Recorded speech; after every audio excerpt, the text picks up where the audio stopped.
नमस्कार बच्चों, आप सभी का बहुत बहुत स्वागत एवं अभिनंदन करता हूं आपके अपने यूट्यूब चैनल साइकोलॉजी वाले गुरुजी में। तो आज की इस क्लास में यूपी पीजीटी से संबंधित जिस महत्वपूर्ण टॉपिक के बारे में बात करने वाले हैं उस टॉपिक का नाम है कैनन बार्ड का संवेग का सिद्धांत। यानी कि कैनन बार्ड ने संवेग का क्या सिद्धांत दिया है, इसी के बारे में इस वीडियो में आसान भाषा में हम समझेंगे। इसके पहले हमने क्या है जेम्स लांजे का संवेग का सिद्धांत क्या है था उसके बारे में हमने आपको जो है समझाया था। तो जो कैनन बार्ड का सिद्धांत है वो जेम्स लांगे के सिद्धांत के विरोध में ही ये उत्पन्न हुआ। जेम्स लांगे महोदय ने कहा था कि जब भी कोई उत्तेजना से हम प्रभावित होते हैं तो सबसे पहले क्या है हमें संवेग की उत्पन्न अनुभूति होती है, उसके बाद क्या है हमारे अंदर शारीरिक परिवर्तन होता है। तो इसी बात को विरोध किया किसने, कैनन और बार्ड महोदय ने, और उन्होंने अपना संवेग का एक अलग सिद्धांत दिया और समझाने का प्रयास किया कि हमारे शरीर में किस प्रकार से संवेग उत्पन्न होते हैं और कैसे शारीरिक परिवर्तन होते हैं, क्या दोनों अलग अलग उत्पन्न होते हैं या दोनों साथ साथ उत्पन्न होते हैं। तो वीडियो को लास्ट तक जरूर देखिएगा और चैनल पर नए तो चैनल को सब्सक्राइब करके बेल नोटिफिकेशन को ऑन कर दीजिएगा। तो चलिए आज के क्लास को शुरू करते हैं। देखिए, जो ये कैनन बार्ड का सिद्धांत है वो संवेग के सिद्धांत में दूसरा सबसे प्रमुख सिद्धांत है और ये आपके यूपी पीजीटी का जो पेपर होने वाला है उसके मद्देनज़र को रखते हुए उसी के हिसाब से पढ़ाया जा रहा है। तो देखिए, इस सिद्धांत को वाल्टर कैनन और फिलिप बोर्ड ने कब जो है 1927 में प्रस्तुत किया था और यह क्या है, यह जेम्स लांगे सिद्धांत के विरोध में उत्पन्न हुआ था। और इनका जो है जो मुख्य फोकस है या मुख्य आप सार कर लीजिए सिद्धांत का, वो ये है, ये कहते हैं कि जब कोई उत्तेजना हमारे सामने आती है तो मस्तिष्क में स्थित क्या है थैलेमस एक ही समय में दो प्रतिक्रियाएं उत्पन्न करता है। इन्होंने बताया कि जब भी कोई उत्तेजना से हमारा ज्ञानेंद्रिय प्रभावित होता है तो जो हमारे मस्तिष्क में स्थित थैलेमस है वो एक ही समय में दो प्रतिक्रियाएं उत्पन्न करता है। मतलब एक ही समय में, अलग अलग नहीं। पहला, संवेग का अनुभव। व्यक्ति को जब व्यक्ति किसी उत्तेजना से प्रभावित होता है तो उसे सबसे पहले क्या है, संवेग का अनुभव होता है, जैसे डर, खुशी, गुस्सा, दुख आदि। और उसी समय, ठीक है, एक ही समय शारीरिक प्रतिक्रिया भी उसके शरीर में उत्पन्न होता है, जैसे दिल की धड़कन तेज होना, पसीना आना, कपकपी होना, यानी कपकपी होना आदि। यानी संवेग और शारीरिक प्रतिक्रिया एक ही साथ और स्वतंत्र रूप से उत्पन्न होते हैं।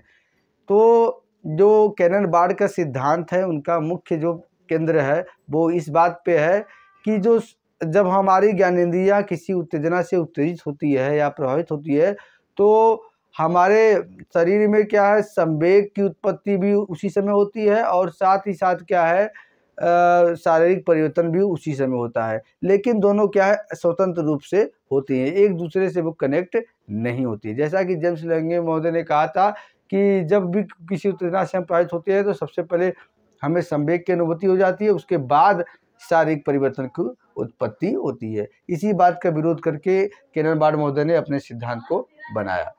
अब इनके सिद्धांत में जो दो मुख्य चीज़ है, जो दो मुख्य कॉन्सेप्ट है उसको समझ लेते हैं और जिससे आपको क्या सिद्धांत का पूरा निचोड़ प्राप्त हो जाएगा। सबसे पहले इन्होंने बताया था कि थैलेमस की भूमिका क्या होती है। इन्होंने कहा कि मस्तिष्क में थैलेमस स्थित होता है, उसी कारण क्या होता है वही एक ही साथ हमारे शरीर में दो हमारे अंदर दो प्रकार के क्या है प्रतिक्रियाएं उत्पन्न करता है। तो देखिए, जब कोई उत्तेजना हमारे सामने आती है तो थैलेमस इसे क्या है संसाधित करता है, यानी कि प्रोसेस्ड करता है, ठीक है। और प्रोसेस्ड करने के बाद और एक साथ दो संकेत भेजता है, एक ही साथ क्या है दो संकेत भेजेगा। पहला क्या है, एक संवेग को तीव्र करता है, ठीक है। जैसे मान लीजिए हम जंगल में जा रहे हैं, अचानक शेर दिख गए तो शेर से क्या होते हैं हमारे अंदर कौन सा संवेग उत्पन्न होगा, भय। तो ये कैसे होगा, थैलेमस ही एक संकेत भेजेगा करे संवेग की उत्पत्ति करने के लिए, यानी कि भय नामक संवेग उत्पन्न हो जाएगा और क्या करेगा दूसरा, उसी समय शारीरिक प्रतिक्रिया भी उत्पन्न करता है। जैसे हम भयभीत होते हैं तो हमारे अंदर जो है दिल की धड़कन तेज हो जाती है, पसीना आने लगता है, कपकपी होने लगता है, ठीक है। तो पहला क्या है जो इनके सिद्धांत का जो इम्पोर्टेंट कॉन्सेप्ट है वो है थैलेमस।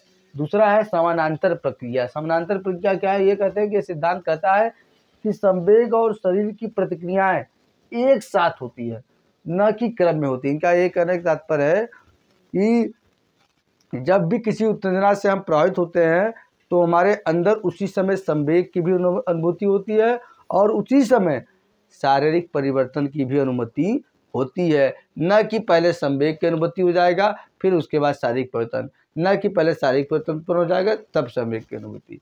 ठीक है, तो ये इनके सिद्धांत का क्या है? मूल बिंदु है। अब एक एग्जाम्पल के माध्यम से इसको हम जो है समानांतर प्रक्रिया को समझते हैं। जैसे मान लीजिए अगर आपके सामने एक शेर आ जाए तो हमें एक साथ डर भी महसूस करेंगे और हमारे शरीर में प्रतिक्रियाएं भी उत्पन्न हो जाएगी। एक साथ क्या है, अगर हमारे सामने शेर आ जाएगा तो हम डर उत्पन्न करेंगे जिससे हमारे अंदर भय नामक संवेग उत्पन्न होगा और उसी समय हमारे शरीर में प्रतिक्रियाएं यानी कि दिल की धड़कन तेज हो जाएगी, पसीना आएगा और कभी-कभी होगा। अब इसको एक एग्जाम्पल के माध्यम से आपको समझाते हैं। मान लीजिए आप अंधेरे में अकेले जा रहे हैं और अचानक आपको एक अजीब आवाज़ सुनाई देता है। तो ये सिद्धांत कर्नल बार्ट का सिद्धांत कहता है कि आपके मस्तिष्क जो थैलेमस है वो एक ही समय में आपको डर भी महसूस करवाएगा और आपके शरीर की प्रतिक्रिया भी शुरू कर देगा। जो कि जमसलंगे का सिद्धांत क्या कहता है कि जब आप किसी चीज़ से प्रभावित होते हैं तो पहले संवेग की अनुभूति हो जाती है, उसके बाद तब जो है शारीरिक परिवर्तन होता है। तो उन्हीं का विरोध करके इन्होंने एकदम सिंपल भाषा में आपको समझाऊँ तो उनका ये कहना है कि जब भी हमारी ज्ञानेंद्रिया किसी उत्तेजना से प्रभावित होती है तो हमारे मस्तिष्क में जो थैलेमस होता है वो एक ही साथ क्या है, दो संकेत भेजता है या दो प्रतिक्रिया उत्पन्न करता है। पहला क्या करता है, हमारे अंदर संवेग की अनुभूति करवाता है, दूसरा उसी समय हमारे अंदर शारीरिक प्रतिक्रिया जो होता है उसकी भी अनुभूति करवाता है। तो ये क्या है, एक कर्नल बार्ट का जो संवेग का सिद्धांत है ये सिद्धांत है। ठीक है, तो आज की क्लास यही तक, मिलते हैं नेक्स्ट क्लास में किसी अन्य टॉपिक के साथ। तब तक के लिए आपसे बच्चों का बहुत बहुत धन्यवाद। जय हिंद, जय भारत।